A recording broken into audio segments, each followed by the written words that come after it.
iPhone 15 Pro Max has been out for 2 months and I've been using this phone since the day it came out. Keep in mind, along the iPhone 15 Pro Max, I've also been using the Pixel 8 Pro as well as the OnePlus Open.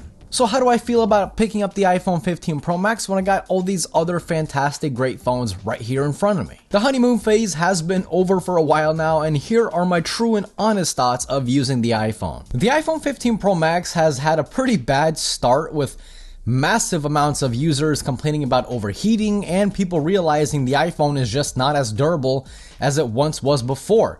That is, of course, if your intentions of using the iPhone is to try to break it in half, right? But in reality, a few updates later, the overheating issues have completely gone away.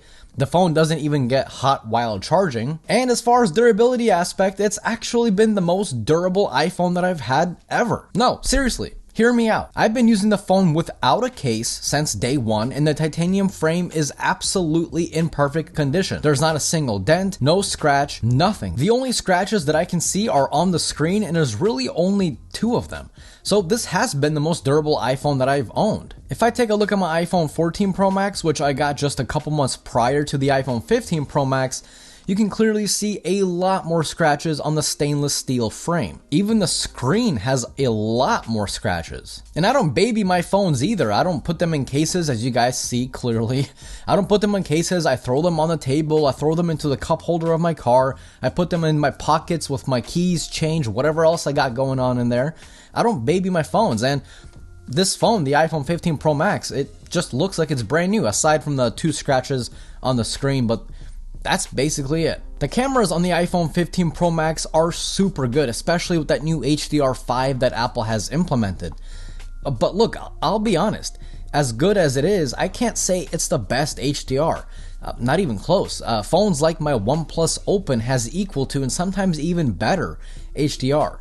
However, the iPhone does still take incredible looking photos in basically any scenario that you put it through. When it comes to video, whatever Apple is doing with the video algorithm and the processing, they definitely need to keep it up because it is simply the best. From all the phones that I have, and I have a lot of them, the iPhone continues to impress me whenever it comes to video.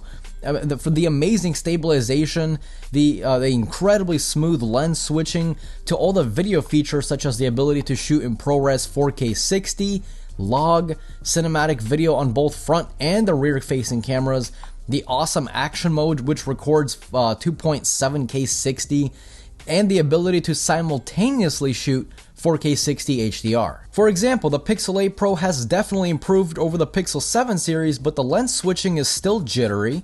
You cannot shoot 4K 60 HDR, you can't shoot cinematic video using the front camera, and the action mode is still only capped at 1080p 30. So if there's one thing that Apple does right, it's video. Now, another camera feature that I actually found myself using a lot more than I thought it would is the next generation of portrait mode shots.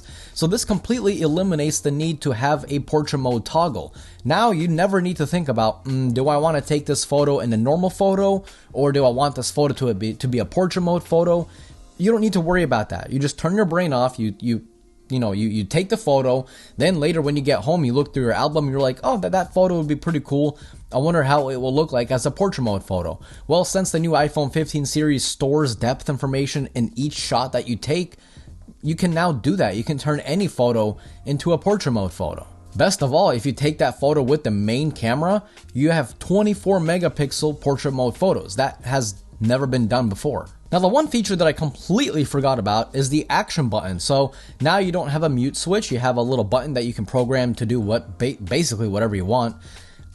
I don't use it. Okay, at first I had it set up to the flashlight, but then I realized, well, that's a little bit redundant because the flashlight is literally on the lock screen, and if you're scrolling anywhere, you're using the phone, you swipe down, there's the flashlight. So that kind of already made me think, well, I don't really need 2 ways of getting into the flashlight with both of them being just as easy. So I just reverted it back to the mute switch. And now it's just the same mute switch that we've had since the very first iPhone. I just find myself not really using it because it's kind of in a weird position. Like, it's pretty high up, especially if you have the 15 Pro Max. You have to really kind of, stretch your thumb all the way up there. If it was somewhere in the middle of the phone, I could possibly see myself using it a whole lot more, but as it stands right now, I don't really care. So what about the battery life? The battery life on the iPhone 15 Pro Max has definitely been better than my iPhone 14 Pro Max, which I also have.